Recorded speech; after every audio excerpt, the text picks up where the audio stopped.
हुई है। आपने स्ट्रेंथ जोड़ 10, स्टेमिना जोड़ 10, हेल्थ जोड़ 5 पॉइंट हासिल किए हैं। हवा में अरमान को सोल रिकॉर्ड से मैसेज मिला और वह मन ही मन हैरान हो गया। उसका दिल डर से भर गया क्योंकि उसे एहसास हुआ कि यह आर्मर्ड एलिफेंट पहले टियर और दूसरे टियर के बीच की दहलीज पर था, जो इवोल्यूशन से बस एक कदम दूर था। वह अभी जमीन पर पहुंचा ही था कि दो फर्स्ट टियर के बैलों के गुस्से भरे अटैक्स ने उसका स्वागत किया। स्वूश स्वूश, हवा जोर से चल रही थी और दोनों प्राणी आगे बढ़ रहे थे। तभी अचानक उनकी बॉडी दो हिस्सों में कट गए। खून के साथ साथ मांस और इंटरनल ऑर्गन्स भी जमीन पर फैल गए और खून के उस तालाब में मिल गए जो इतने सारे जायंट क्रिएचर्स के लगातार खूनी जमाव के कारण बनना शुरू हो गया था। आपको फर्स्ट टियर इम्पेट्सबुल ऑरा लेवल 38 की सोल पावर हासिल हुई है। आपको फर्स्ट टियर इम्पेट्सबुल ऑरा लेवल 39 की सोल पावर प्राप्त हुई है। अरमान रुक गया और अपने कंधे के ऊपर से पीछे देखा। उसके दाहिने हाथ में ग्रेट स्वॉर्ड हाल ही में मारे गए दुश्मनों के खून से लथपथ थी। 3 काले कवच वाले गैंडे और बैटलफील्ड में मौजूद एकमात्र दुश्मन फर्स्ट टियर के क्रिएचर जोर से दहाड़ते हुए आगे बढ़े। मानो उन्हें मौत के डर का मतलब ही नहीं पता था। उनके खुरों ने उनके पैरों के निशान छोड़ दिए और उनकी हर मूवमेंट से धरती हिल रही थी। ऐसे भयानक और जायंट साइज के क्रिएचर को देखना ही किसी भी इंसान को डराने के लिए काफ़ी था। ये बात और भी सच है कि इंसानों की शारीरिक बनावट जानवरों की तुलना में नेचुरली रूप से कमज़ोर होती है, जिसे सोल रिकॉर्ड भी नहीं बदल सकता। ज़्यादातर मामलों में जब एक ही लेवल का इंसान और जानवर एक दूसरे से भिड़ते हैं तो जानवर के जीतने की पॉसिबिलिटी काफ़ी ज़्यादा होती है। ये उनकी पैदाइशी क्वालिटी थी जिन्हें बदला नहीं जा सकता था। बेशक ऐसी प्रजातियां भी थीं जो इंसानों से अलग नहीं थीं और उनकी शारीरिक बनावट भी भयानक थी।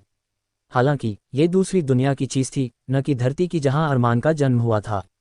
अरमान पीछे हटने के बजाय आगे बढ़ा और 3 काले कवच वाले गैंडों के साथ करीबी लड़ाई में शामिल हो गया।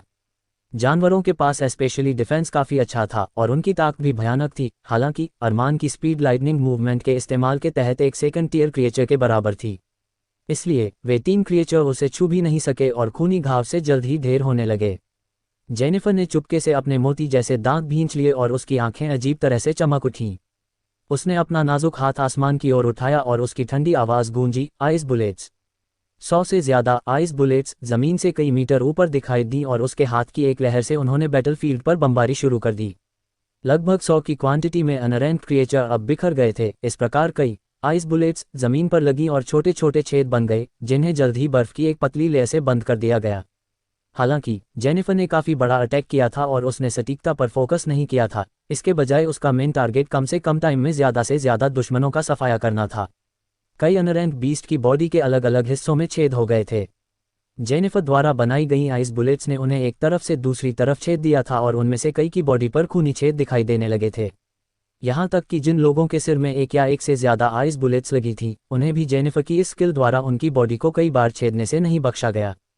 स्वूश, अचानक एक शैडो उनके सामने प्रकट हुई और एक मुक्का मारकर एक म्यूटेटेड कुत्ते का सिर कुचल दिया गया। ये देखकर जेनिफर ने गहरी सांस ली कि अरमान कमज़ोर जानवरों पर अटैक करना शुरू कर दिया है। इसका मतलब था कि वह पहले ही फर्स्ट टियर के दुश्मनों से निपट चुका था। हालांकि इससे पहले कि वह और कुछ सोच पाती, उसका दिमाग हिल गया क्योंकि उसने देखा कि 2 और अरमान बैटलफील्ड में दिखाई दिए और उन कुछ जानवरों पर अटैक करना शुरू कर दिया जो अभी तक नहीं मरे थे। क्या? वैशाली ने हैरानी से कहा जब उसने ये सीन देखा। लगता है मैंने अपना काम जल्दी खत्म कर लिया। उन दोनों के पीछे से एक आवाज़ आई और दोनों लड़कियां जल्दी से पीछे मुड़ी क्योंकि उन्होंने उस आवाज़ को पहचान लिया था। तुम? जेनिफर की आंखें चौड़ी हो गईं जब उसने कुछ ही कदम दूर खड़े अरमान को देखा। वैशाली ने अपनी बड़ी बड़ी आंखें कई बार रगड़ी और बार बार अपना सिर घुमाकर पीछे और फिर आगे देखा। हालांकि उसने जो भी किया उससे सच्चाई नहीं बदली। दरअसल वहां पर 4 अरमान थे। अरमान, जो चेहरे पर हल्की मुस्कान के साथ उनकी ओर देख रहा था, के पीछे 3 काले आर्मर्ड गैंडों की लाशें जमीन पर पड़ी थीं, जिनकी बॉडी पर बहुत सारे जख्म थे और वे खून से लथपथ थे। अपने सामने खड़ी 2 लड़कियों की हैरानी देखते हुए, जिसे छिपाना इम्पॉसिबल था, अरमान इसकी वजह समझ गया और बोला, ये मेरी स्किल में से एक है। वे तीनों मेरे क्लोन हैं। अरमान ने इसके बारे में बस इतना ही कहा। ये सुनकर जेनिफर ने पलकें झपकाईं, जिससे उसकी लंबी पलकें धीरे से झपकने लगीं और एक पल की हिचकिचाहट के बाद उसने इस मैटर पर आगे कोई बात किए बिना सिर हिला दिया और फिर अनरैंक बीस्ट के बीच फाइट कर रहे 3 क्लोनों को देखा। हालांकि वह नहीं जानती थी कि यह किस तरह की स्किल थी, लेकिन ध्यान से देखने के बाद उसने आसानी से देखा कि जो तीनों अरमान के क्लोन थे, तीनों की कुल ताकत असली अरमान से काफ़ी कम थी। कभी कभी इवोल्यूशन की दहलीज पर एक लेवल 25 प्राणी होता था जो मरने से पहले क्लोनों में से एक के 1 या 2 हमलों से बचने में कामयाब हो जाता था, जो कि अगर उन क्लोन्स के पास असली अरमान की शक्ति का 100% होता तो ऐसा कभी नहीं होता। ये नॉर्मल भी था और इससे जेनिफर के धड़कते दिल को थोड़ा शांत होने का मौका मिला। आखिरकार अगर एक अकेला अरमान पहले से ही राक्षस था तो उसके पास इतनी शक्ति वाले 4 लोग उसे प्रैक्टिकली इनविंसिबल बना देंगे, जिसका कोई मतलब नहीं था क्योंकि सोल रिकॉर्ड 1 महीने से भी कम समय पहले पृथ्वी पर आया था। राक्षसों को भी इवॉल्व होने के लिए टाइम की ज़रूरत होती है। वाह, ये थंडर स्किल वाकई अमेजिंग है, वैशाली ने एक एक्साइटेड छोटी लड़की की तरह कहा जब उसने अरमान की बॉडी पर नीली बिजली की चमक को दिखाए और गायब होते देखा। अरमान बस हल्का सा मुस्कुराया और इस बारे में कुछ नहीं कहा। लाइटनिंग मूवमेंट अपने मैक्सिमम लेवल पर एक powerful second tier level 5 skill थी, ये नॉर्मल कैसे हो सकता है। इसके अलावा लिली ने यहाँ तक कहा कि यह बाइबल गॉड के लीड वाली हेवन की आर्मी के आर्केंजल में से एक के सबसे मजबूत स्किल में से एक था। ये देखते हुए कि स्किल का इफेक्ट जिसने उसकी एजिलिटी जोड़ 70 पॉइंट तक बढ़ाया था, उसकी बॉडी पर चमकती बिजली इतनी क्लियर थी कि उसे अनदेखा नहीं किया जा सकता था। इस स्किल को एक्टिवेट रखने से एक्स्ट्रा स्टैमिना को कंज्यूम भी नहीं किया गया था, इसलिए अरमान ने इसे इनएक्टिव करने के बारे में नहीं सोचा क्योंकि ऐसा करना बेवकूफ़ी होगी। जैसे ही क्लोन ने कुछ अनरैंक बीस्टों पर तेजी से अटैक करना शुरू किया, अरमान ने मन ही मन अफसोस जताया कि उसे काले कवच वाले गैंडों से कोई स्टेट नहीं मिले। फिर भी वह 40वें लेवल तक पहुंचने में कामयाब रहा, जिससे उसे और 2 स्टेट मिल गए। सही से कहें तो उसे केवल एक लेवल ऊपर उठने के लिए 11 फर्स्ट टियर क्रिएचर्स की सोल पावर को एब्जॉर्ब करना पड़ा। अरमान ने कुछ सोचकर अपनी स्टेटस स्क्रीन देखने का फैसला किया। अरमान फर्स्ट टियर पूर्णविराम योजक चिन्ह योजक चिन्ह योजक चिन्ह पूर्णविराम योजक चिन्ह योजक चिन्ह योजक चिन्ह पूर्णविराम। Status points 62, level 40, race human, class blood berserker blood wish mode, sub class low leader, strength 199 जोड़ 3 0, एजिलिटी 197 जोड़ 1 5 इक्वल्स 212, हेल्थ 233 जोड़ 5, स्टेमिना 376, माना 297 जोड़ 5 0 इक्वल्स 347, मैजिक 249 जोड़ 9 0 equals 339, skills blood control first tier active skill level 5, special force soldier unranked passive skill level 5, golden hot third test passive skill level 5, supernatural health first tier passive skill level 1, bronze skin first tier passive skill level 5, mechanic unranked passive skill level 3, throwing unranked passive skill level 5, blood wish first tier passive skill level 5, crimson blood judgement third tier passive skill level 5, regeneration first tier passive skill level 5, danger sense unranked passive skill level 5, the unstoppable front charge unranked passive skill level 5, lightning movement second tier passive skill level 5। इतने सारे status point अरमान को secretly surprise हुए जब उसने सारे status window पर एक नजर डाली। अरमान अपने स्टेटस को देखकर हैरान हो गया। उसने अपने स्टेटस पर ध्यान देना बंद कर दिया था। वह जानता था कि वे वहां थे और ज़रूरत पड़ने पर वह उनका इस्तेमाल कर सकता था। बस उसके दिमाग में इतनी सारी चीज़ें थीं और इतना सारा काम करने के लिए था कि वह खुद भी नहीं जानता था कि उसने धीरे धीरे बहुत सारे स्टेटस पॉइंट जमा कर लिए थे। सच में ये क्वांटिटी इतनी ज़्यादा थी कि यह एक बहुत ही पावरफुल दुश्मन से बड़ी मात्रा में सोल पावर को अब्जॉर्ब करने के बराबर थी। सिर्फ डिफरेंस ये था कि वह उन पॉइंट का इस्तेमाल किसी भी सिचुएशन में कर सकता था और सिचुएशन के हिसाब से किसी भी स्टेटस में उन्हें जोड़ सकता था। स्पीड वुल्फ की फाइट की तरह अगर उसका सामना ऐसे दुश्मन से होता जो उसकी एजिलिटी से भी कहीं ज़्यादा ऊपर है, तो अरमान अपने स्टेटस पॉइंट्स का इस्तेमाल उस स्टेट को सुधारने के लिए करेगा जो उस डिफरेंस को भर सके। जिस दुश्मन का सामना उसे करना था उसके बेस पर अरमान के पास एक ट्रम्प कार्ड था जिसके बारे में उसके और लिली के अलावा किसी को भी पता नहीं था। ये सोचकर कि जेनिफर और बाकी लोगों का क्या रिएक्शन होगा अगर उन्हें पता चले कि उसके पास वास्तव में अभी भी इतने सारे स्टेटस हैं जिन्हें वह किसी भी स्टेटस में जोड़ सकता है, अरमान को अंदर से थोड़ी गुदगुदी महसूस हुई। जल्द ही अरमान के 3 क्लोनों ने बाकी दुश्मनों को खत्म कर दिया और वैशाली की बदौलत यह सफाई जल्दी हो गई थी जिसे अभी भी सोल पावर और अतिरिक्त आंकड़ों की ज़रूरत थी। उसने क्लोनों की प्रेजेंस से केवल लगभग 6 स्टेमिना पॉइंट ही खर्च किए थे। Blood wish 48% 50%। तीनों ने एक दूसरे की ओर देखा और उनकी आंखों में राहत देखी। इस जंगल में कदम रखते ही मिस्टीरियस ऑरा, अनजान डर, साथ ही खतरे की प्रवृत्ति लगातार उनके कंधों पर दबाव डाल रही थी। अब जब राक्षसों की आखिरी लहर का सफाया हो चुका था तो वे आखिरी कुछ कदम उठा सकते थे और उस जगह तक पहुंच सकते थे जिसके लिए वे इतनी मेहनत कर रहे थे। वास्तव में रात भर ट्रैवल करने की वजह से रात की नींद हराम हो जाने की भरपाई के लिए सुबह में सोए गए कुछ घंटों को छोड़कर जेनिफर और वैशाली बिना सही से खाना खाए ही लड़ते और खोज करती रहीं। जहां तक अरमान का सवाल है, अरमान तब तक सोया ही नहीं था जब तक कि वो खुद पर बहुत ज़्यादा दबाव डालने के कारण बेहोश नहीं हो गया। चलो बाद में जब हम मिलिट्री वेपन्स और सोल स्टोन को इकट्ठा करने के लिए एक टीम लेकर आएंगे तो बचे हुए लोगों को अनरैंक जानवरों को उठाकर ले जाने के लिए बोल देंगे, अरमान ने अपने सामने खड़ी दो लड़कियों को देखा और कहा, हालांकि हमें ये जांचना चाहिए कि क्या हम उन 10 फर्स्ट टीयर के क्रिएचर के सोल स्टोन पा सकते हैं या नहीं। दोनों लड़कियों ने समझ से चमकती आंखों से सिर हिलाया। अगर कोई और क्रिएचर उस एरिया में अपीयर हो जाए और मारे गए फर्स्ट ईयर के क्रिएचर्स का मांस खाने लगे, तो इस बात की पॉसिबिलिटी थी कि वह उन क्रिएचर्स के अंदर मौजूद सोल स्टोन को भी खा लेंगे।